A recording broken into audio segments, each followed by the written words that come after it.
Hello, all of you vaingloriously wonderful people. After a long time without one, Joe from System Era hosted a stream on Wednesday to show off a couple of leaks from the upcoming Rails update for Astroneer. Along the way, he also talked merch, answered a bunch of questions, and more. You can check out the entire Twitch VOD through the link in the description below, but I'm going to give you a really quick recap. So yeah, the big news was the name, the Rails update. And with that, we received confirmation that trains are indeed coming to Astroneer, and we learned a little bit about those trains and how they work. First off, yes, they can be fully automated, including having trains stop for loading or unloading at stations. The stations themselves include target pins that, I am assuming, can be used to trigger actions when a train enters or exits the station. The rail posts also include target pins, and I'm once again assuming that these will be able to trigger actions as a train passes over that rail post. I have been working on a huge 4-planet automation system in Astroneer during my own Twitch streams over the past month or so I cannot wait to get my hands on this update and add them to the automation chains. But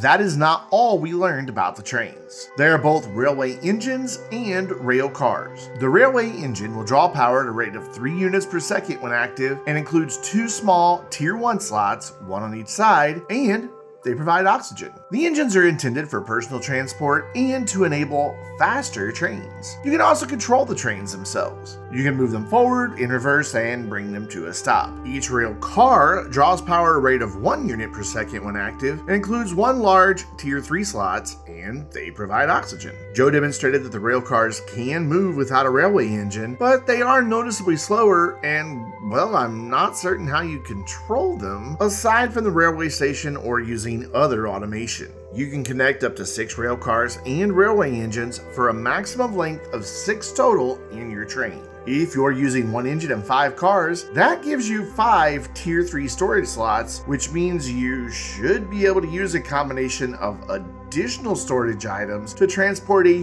huge number of resources with each train. Think about it. 5 large storages with 4 storage silos each would give you nearly 500 single storage slots on 1 train. And that is more than enough to fill an entire large resource canister. You can have multiple trains on a single rail line, but those trains cannot occupy the same rail segment at the same time. That also means that trains cannot crash into one another. They will simply stop and display an error that their pathway is blocked. The rails themselves are assembled from bundles of rail posts, with each bundle containing 10 rail posts. You can see these on the aux slots of the Astroneer's backpack in the stream. Since they can be triggered by aux slots, Joe is able to quickly and easily create a railway network. As you move the rail posts, there is a hologram showing where the rail itself will be built. That hologram turns red if you exceed its maximum length, or from what it looks like in the stream, if the rail cannot be built in the way you are attempting. I also noticed what looked like a small meter on the rail post. When the rail diagram turned blue, so did that meter, and that meter filled up the longer that the rail segment became.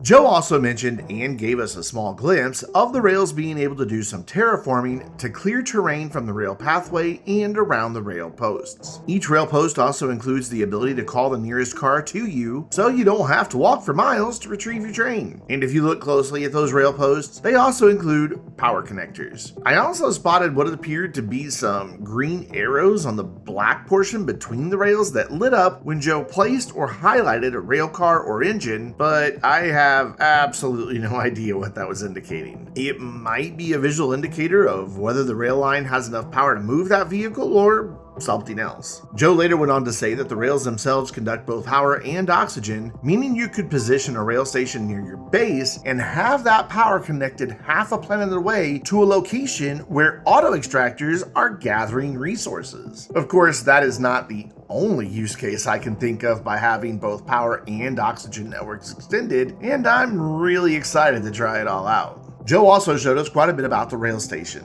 The tooltip does not indicate that it consumes any power itself, but it does appear to include at least 1 power cable. It also has a single Tier 3 storage slot and a single Tier 1 storage slot that appears to have a beacon icon associated with it. There are also a couple of target pins that I mentioned earlier. The rail station can be used to stop and board railway vehicles and could automate loading and unloading while also being able to call railway vehicles to its location. When Joe called installed the rail engine, I noticed a green meter near the top canopy of the station lit up and seemed to correspond with how long it took for the train to arrive. When he called the car, the station played a little tone and even featured a nice little jingle once the car arrived. Joe also showed us a bit of the control panel and how you can set it to stop all cars, no cars, or only the cars that have been called by that station. The tooltip displayed its mode, which at that time was set to all stops disabled with loading disabled. During the Q&A portion of the stream, Joe mentioned that while there is not going to be a limited time event with this update, we will be seeing additional missions relating to the railways and trains along with some additional narrative.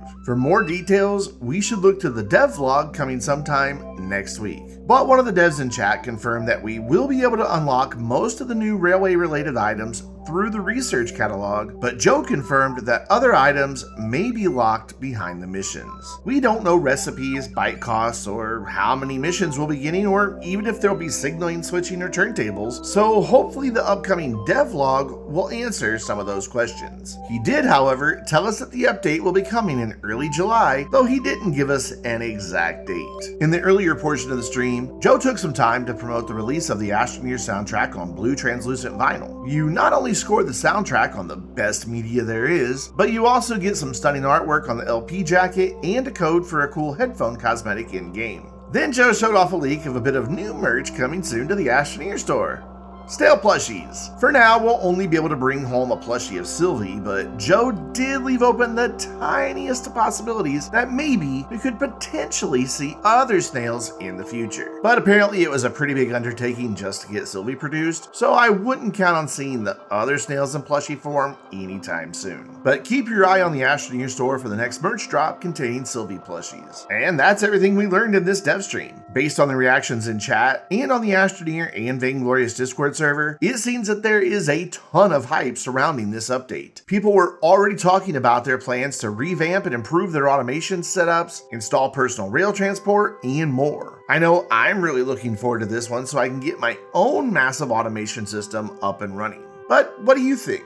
Leave a comment down below letting me know what you think of what we know so far about the Rails update for Astroneer. And while you're down there, please hit the like button if you enjoyed the video, and get subscribed for a variety of games that I feature, including Astroneer Let's Plays, Astroneer update news, and, coming in 2023, a complete reboot of the Astroneer Academy series. And until next time, I'm Brandon, reminding you to stay vainglorious.